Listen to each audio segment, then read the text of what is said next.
If you're looking to scale your business and learn from the best life and health insurance agents in the industry, you're in the right place. This is your host, Jason Hoffmann, and you're listening to the Agents on the Move podcast, where we profile producers who are consistently at the forefront of the industry in production and management expertise. Andy Choi, based out of Des Plaines, Illinois, has been in the insurance business going on 2 decades as both a producer and a manager. In this episode, Andy shares how he persevered in the early days of his business, what a career in the insurance industry has done for his family, and the ways he continues to grow as he looks towards the future. So, Andy, where were you and what were you doing in 2002? I was working for Motorola as a project manager, and I started working there because I was a teacher before that. And so I was pretty much teaching other professionals at that time. And I was pretty happy kind of climbing up the ladder like every good boy tries to do in corporate America. But at that time, there were definitely a lot of changes going on in that company. And so I was forced to travel a lot more for the same amount of pay. And there was just a lot of politics, of course, in corporate America. So I started getting pretty unhappy being there. So what led you to the insurance industry? Definitely not something that I wanted to do or was looking forward to. I actually wanted to open up a car wash business.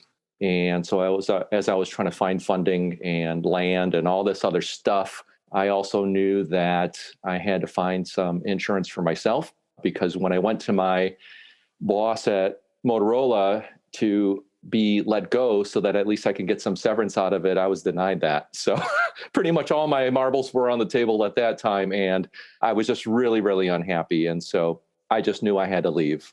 So at what point when you get started in the insurance business, did you realize that, I can do this or I can make this work? It probably took a couple of years. I started in November of 2002. And I didn't even write my first application until about 5 weeks, so sometime in December. And I think my definition of success at that time was, when do I have to stop having second thoughts about looking for another job? That was kind of my my definition at that time. So it took a couple of years, really, of a lot of struggles. You weren't really in all the way. No, definitely not. Definitely not. What clicked for you? Like, why the change?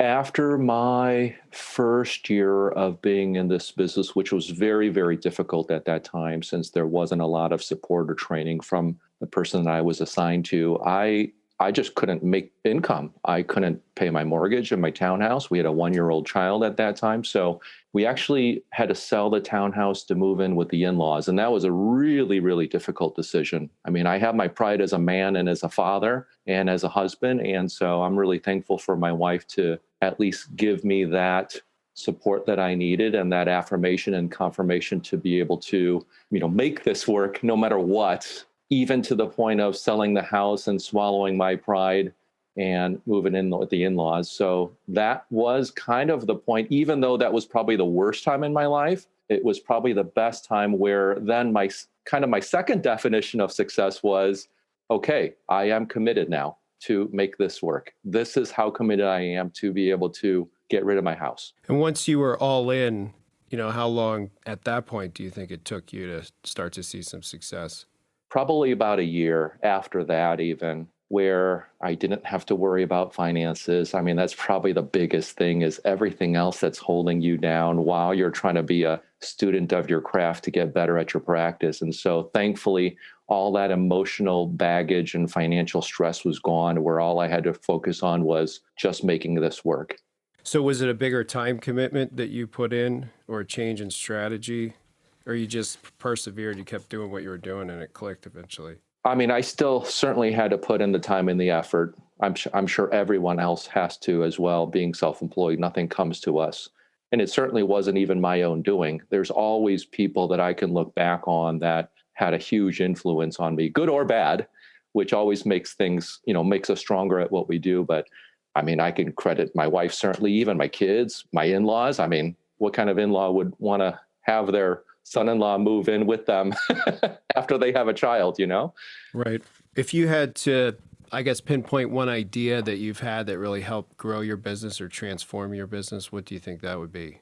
Probably the life insurance side of the fence. Yeah, there was a life insurance academy back in March of 2015. And it certainly wasn't my first life academy. It was probably my second, seventh, or eighth training that they've done. But that was a really intimate time because there was only about 20 agents in the company that they invited to come out there. I had no idea why they chose me, but that was definitely the big turning point as far as this whole other world that I kind of just dabbled in this business.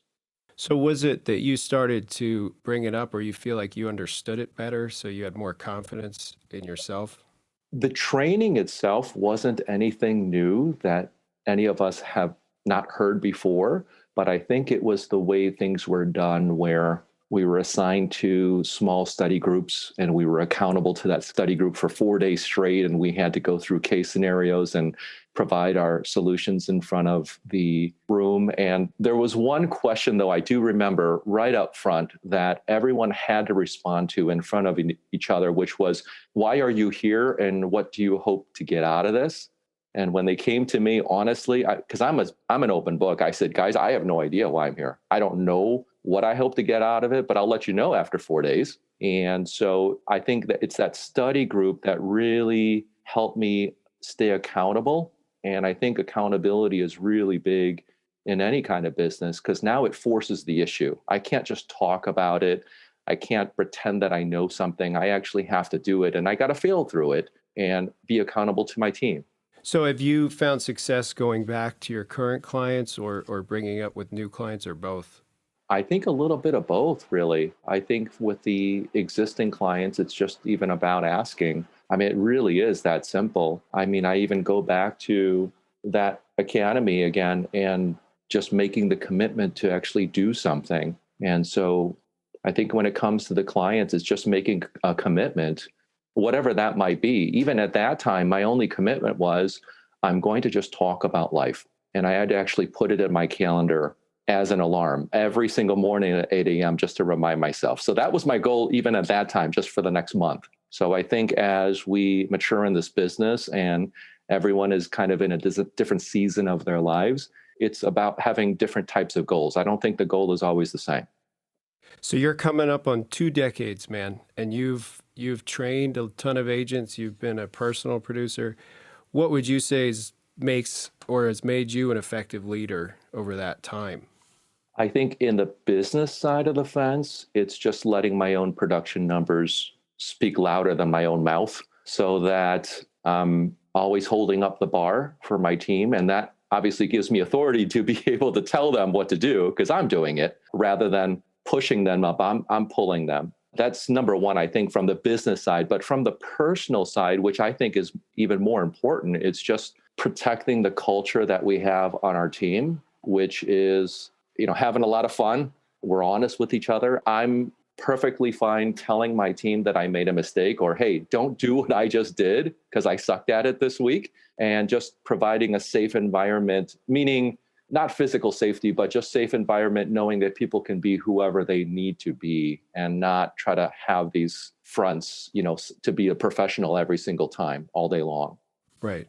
And, you got to be real and you don't, like what we try and do is not judge each other, of course, everybody makes mistakes. And I think we can't be afraid to do that. You know what I mean? I agree. Yeah. So I always ask people, you get one do-over, and I'm always interested in the answer because I wonder if people would actually take that opportunity and do it over. So if you got to pick one thing you could do over, would you do it? From the business side of the fence, yes. The one do-over would be to hire an assistant a lot more earlier on in my career, like after the first year, even if I was struggling. Because till this day, and as we're being honest with each other right now on this podcast, to this day, I still have such a difficult time relinquishing control. And it's not even big stuff. It's just delegating even the normal day-to-day things. So I do have an assistant that I use, and I'm so thankful for her when I need her, or at least when I think I need her. But Boy, I can imagine what life would be like or my career would look like if I had two or three different assistants at this point. So that would be what I would want to do over. And would I take action on it if I know what I know now? Absolutely 100%. Yeah, it can be hard to let go and just, trust somebody. But at the end of the day, like what I tell them is, hey, once you make a mistake, that's good. We'll go over it and then you'll know for next time. That's how we learn. In my opinion, that's one of the best ways to learn. So what do you think one of the biggest surprises that you've had over the last few months, and why would that be? Missing my team or just being with them physically. I am the epitome of an introvert. You can leave me alone. I'm absolutely happy by myself. And that's maybe why I'm struggling with an assistant, because I like to do things myself. Otherwise, I got to use somebody else and I got to dialogue with them. So how ironic is that? But I still come to the office every day, just so I have some camaraderie, just so I see somebody else to keep me motivated to keep going on. So that was really a surprise. I did not think that this distancing thing, this COVID thing that we're in right now would make me feel that way. I actually thought, wow, this is awesome. I could be by myself all day long for the next year and not have to worry about other people. So that really surprised me. In what ways has it made you more efficient? Using the phone a lot more than technology, meaning when we weren't in this kind of environment, I would utilize a lot more email and things like that to communicate with people. But knowing how I feel, even as an introvert, being by myself and not wanting to be by myself these days, I think just even a simple phone call rather than an email is something that I've learned to do. And it helps me too. It helps me be able to relate with the clients even better. I mean, who wouldn't want a phone call over an email these days, even just to say hi? Yeah, we're missing this, human interaction. It's you can pick up some of it over Zoom, but it's not the same. It's not the same. It's not. Yeah. Do you think you could identify a time or a moment that you felt like you've had a breakthrough as a manager, as a trainer of other people in your profession? I can think of one thing going way back, and this was not recent, but I remember being with my second manager, and it was the worst experience out of these 19 years. Just there was no support. It just seemed like he always wanted me to fail, which is kind of weird if you're in charge of other people or a team. But I learned what not to do. And I learned that being proactive with the team, even if I don't hear from them, is really important, just to be able to reach out. So I think that was one big thing that I learned about being an effective leader, or something that's changed in my career. Have you had anybody that's kind of helped you in the opposite way, that's been a mentor that you kind of helped model yourself after? Yeah, I mean, I can think of a lot of people. Like, as I said earlier, I don't think there's a self-made person. Maybe there's few, but those are, I think, rare diamonds that we hear about. But yeah, I can think of a person. His name is Lyle Cooper. I'm sure you know who he is, Jason. He's not with us here in this company anymore. But boy, I owe a lot of my life insurance experience and even my commitment to him. From that academy, he actually chose to stay with our group for the next 8 weeks. He didn't have to. The training was done after 4 days, but he wanted to be with us once a week for the next 8 weeks. And that was huge for someone who didn't have to do that, to give up his extra time. Also, more recently, it's my study group that I'm with now every month. Boy, there's 8 or 9 of us. And every time I get on the call, I always feel I feel like I'm the lowest guy on the totem pole, which is good and bad at the same time, where I know I'm going to learn something, but sometimes I just feel really inadequate every time I call. But it's always a great experience because I know I'm going to learn something from the best of the best guys out there. And that goes back to accountability again. Yeah, there's this saying, you never want to be the smartest person in the room. I'd like to see how that feels, though, at least once. Right.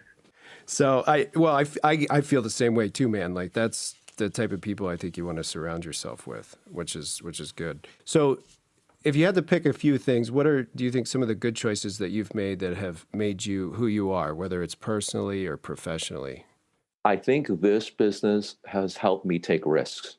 It's interesting because in this business, we're helping our clients take healthy risks, so to speak, or no risks at all, depending on the risk tolerance of a client. And maybe because I'm so concerned about the person that I'm trying to help in my own personal life, I've learned to actually let go a little bit because I do it all day long professionally. I don't want to be that person to myself. So it's really interesting. Outside of this business, I've learned to take on more risks because I see so many different characters along the day as I speak to, and so many different people on what their priorities are. It's really helped me focus on what's important for me in my life. So yeah, taking risks is something that I've learned from this business that I carry over to my personal life.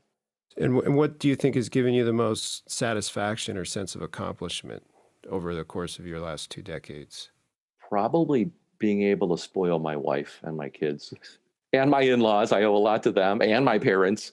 And it's been able to help me be generous to other people, who are in need, and my friends, not just monetary. I mean, of course, we work in this business really hard so that we can provide for our families financially. But I think it's more than that. Just my heart is a lot more open. I think if I wasn't in this business, I think I would be a really selfish person.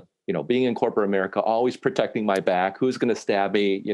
Who do I need to climb over to get to that next rung in the ladder to get another designation on my business card? But in this business, I could be myself. I don't have to be somebody different. And so by seeing other people going through so many struggles every day, I'm sure just like you and your clients, yeah, I'm so, so, so thankful that, like you said, I have a lot of good people around me to help me stay accountable, but also I have a lot of good clients to keep me in business so that I could be generous to other people in my life. Yeah. Did you ever think you'd have the financial freedom you have now? Never, never, never, never. I mean, boy, when I was making $28,000 a year at Motorola, hoping that I would get to 30 grand, that was my goal. In my wildest dreams, I would have never thought that the income would be the way it is right now. And again, it's not all of it, but certainly looking at our income helps us be thankful for everything that you and I and a lot of other people in our group have worked so hard to develop and create a career out of. Yeah, I think a lot of times, success isn't defined by money, but it can make your life easier. Taking out some of those financial stresses that you talked about earlier, when that's not a worry, you can focus on what makes you happy. I agree. I kind of wish I still lived with my in-laws to keep me humble. Right. Do you have a morning or daily routine that you typically use to get your day started? I try to do my daily devotionals, and that helps me stay grounded because, again, I know that success in this business and doing well is not just about me and my own intuitions and I only have so much will to keep going. There's got to be something else that pushes me and keeps me grounded and keeps me humble and gives me some humility in the way I run my business. And so that really helps me. I don't do it every day. I'm not a perfect man, but I think just being able to meditate in the morning and have a devotional and to remind myself of who I am and not letting this career define my identity, but knowing who I am first. And then that's what's going to help me continue on with my career. And what would you say is one thing that maybe very few people know about you? I think maybe some of you guys have seen it, but yeah, I just like to have fun and be myself. And I'm fine making a fool out of myself. At this point, all my pride, my man pride is gone after having kids and a wife, and probably a wife also that keeps me humble. There's nothing to protect at this point. Yeah, I just like to have fun and make a fool out of myself. I've noticed after having kids, you start to slide down the totem pole as far as ranking. I think I'm number 6 now, which is fine. It's been a good experience. My daughter, she's been the highlight of my life. The little kids are so much fun. Yeah, I know. And your dogs are probably up there too, Yeah, right? they're ahead of me, probably. Yeah, that's right. So what's one thing that you think you draw inspiration from that you would recommend to other people? I think, again, going back to the accountability part, all of us have to be a part of something.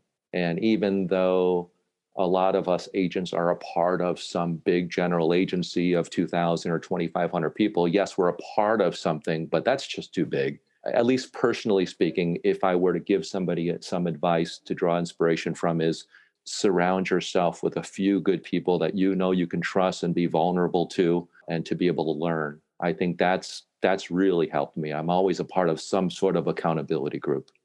So what is it, Andy, if it's not money, if not financial independence, what keeps you going? Like, what gets you started every day? Because I got nothing else to do.